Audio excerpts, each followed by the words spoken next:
Hello, brilliant young scientists. I'm Professor Potts.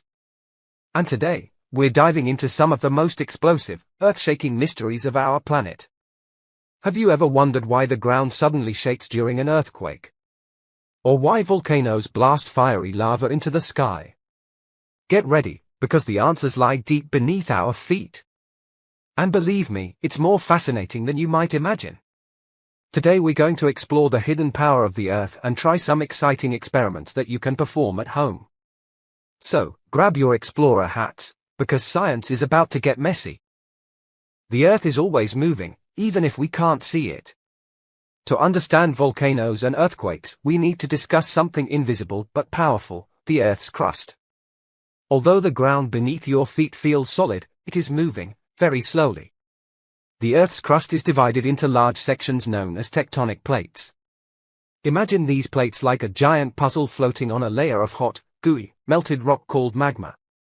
These plates are always moving, but so slowly, you don't even notice. Just a few centimeters a year, about as fast as your fingernails grow. But when these plates push, pull, or crash into each other, they cause some of the most powerful events on Earth, earthquakes and volcanoes. Let's start with volcanoes, because who doesn't love a good explosion?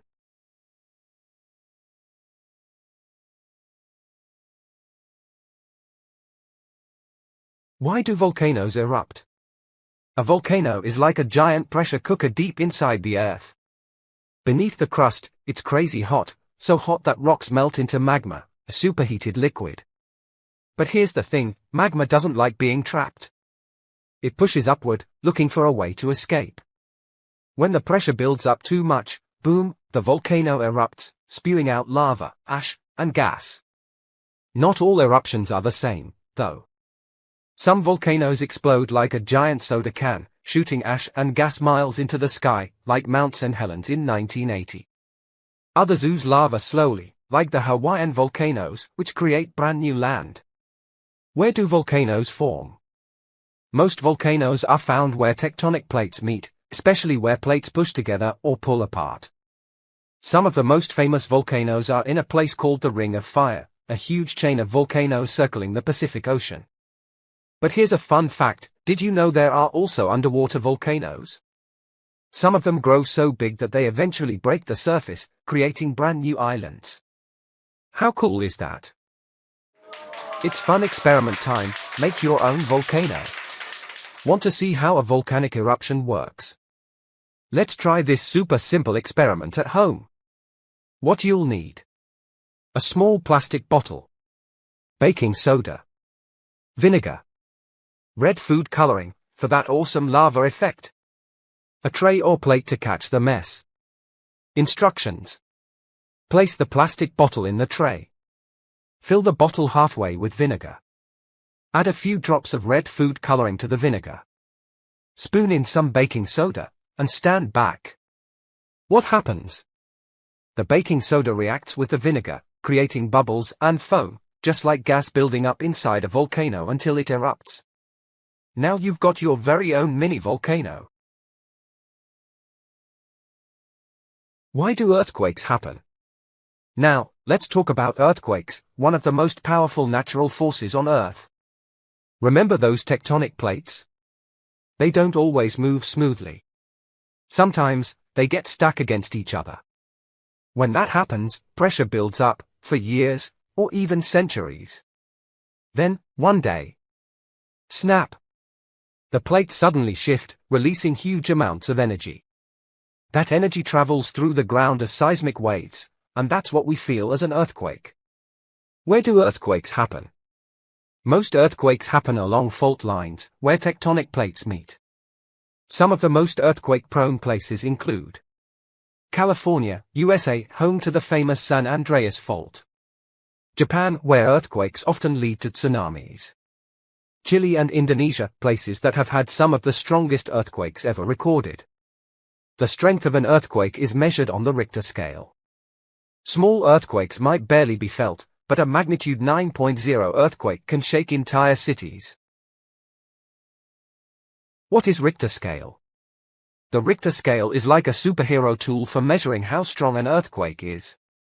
Created in 1935 by a scientist named Charles F. Richter, this scale uses numbers to describe the energy released by an earthquake.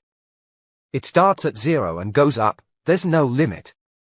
But here's the cool part, every time the number goes up by 1, the earthquake is 10 times stronger. For example, a magnitude 6.0 earthquake is 10 times more powerful than a 5.0 and 100 times stronger than a 4.0.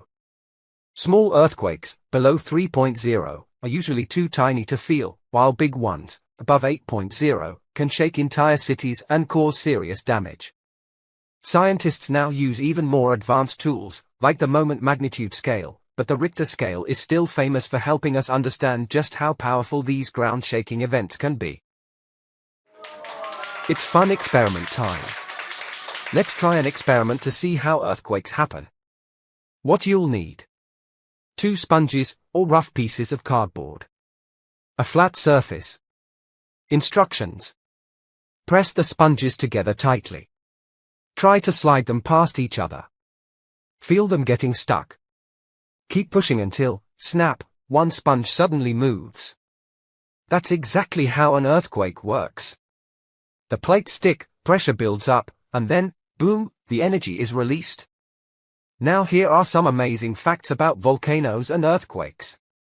The biggest volcano in our solar system isn't on Earth, it's on Mars. Olympus Mons is 3 times taller than Mount Everest. The strongest earthquake ever recorded was in Chile in 1960, measuring 9.5 on the Richter scale. Some earthquakes happen so deep underground that we don't even feel them. Volcanic ash can travel thousands of miles. When Mount Tambora erupted in 1815, it caused a year without summer in Europe. Japan has over 100 active volcanoes and experiences about 1,500 earthquakes a year. Wow, so now let's sum up. You know why volcanoes erupt and earthquakes shake the ground? It's all because of the powerful forces beneath our feet, tectonic plates moving, magma rising, and the Earth constantly changing. Understanding these forces will help us to stay safe, and even predict future eruptions and earthquakes. So, keep exploring, experimenting, and asking questions, because that's what science is all about. Until next time, stay curious. Don't forget to like, subscribe and hit that notification bell so you never miss an adventure with Professor Potts Presents, Science for Curious Minds. Bye for now.